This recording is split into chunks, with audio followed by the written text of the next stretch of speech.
Here's an interesting look that one can get at oneself.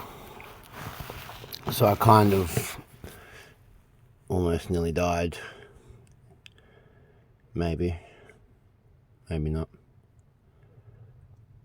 But I had a rodent stow away in my car. So I got all this dry ice, 3 kilos, and put it in the car. Left it with the windows wound up. And then when I went and get in it the next morning,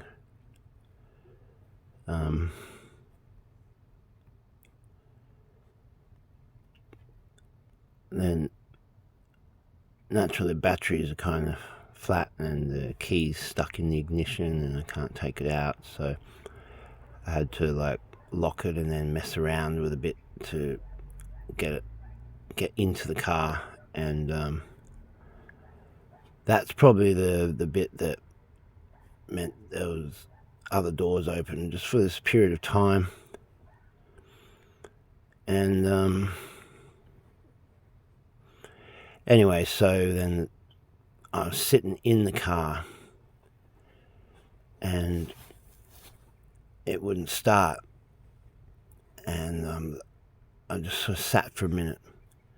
Instead of getting the jump start pack out, then getting out of the car and putting it straight on the battery and to start, I just sat in the car for a minute and almost went to sleep quite quickly and quite peacefully, like that I was just going to sleep. And I just realized something just compared to the state that I was in of quiet and being in that state of gone to sleep, being gone to sleep, something just made me just reach, open the door and use that momentum in that direction out the door. And then I realized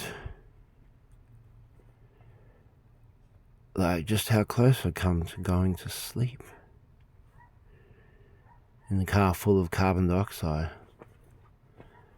that I had put there to try and kill a rodent. And I may have killed myself. And that wouldn't have looked very good. And it would have been a really bad circumstance. It would have been a terrible circumstance. Tragic even. For my dogs that were on the other side of the fence.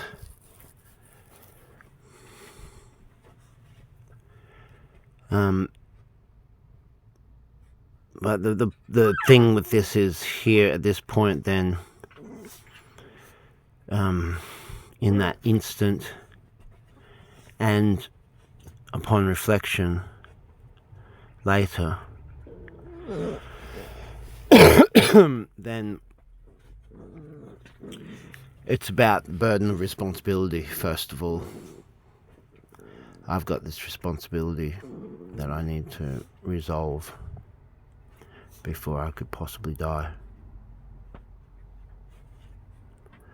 And then my thoughts are with my dogs as much as that responsibility. And then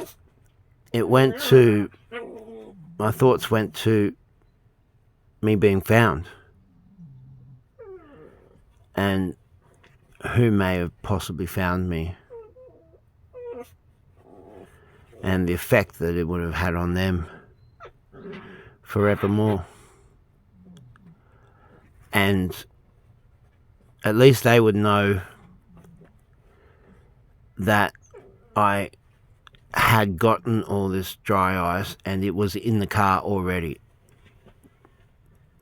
when they were hanging out with me last night, and they brought dinner over and we had dinner and we had a nice time together. So they would know that I had not meant to have gassed myself.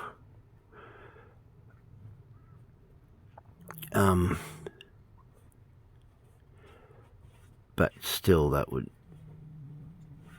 have an effect on them, you know. Other than that, if it was not them, then it would have been a member of the general public who just said something's not right here. But not necessarily, because I would have just looked like I was asleep, you know. Like, it's, yeah. I think most people are just leaving. You probably have to be there for a few days like that before most people who walk past with their dogs and stuff would do anything about it.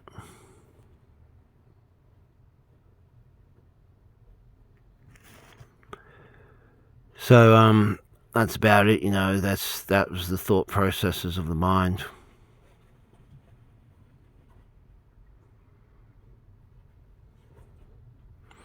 I've come close to death quite a few times in my life.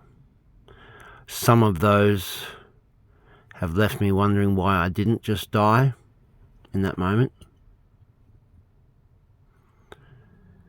But it's been a long time since I've done something where I've almost killed myself by simply not thinking about something that I was already aware of. So I do feel pretty stupid.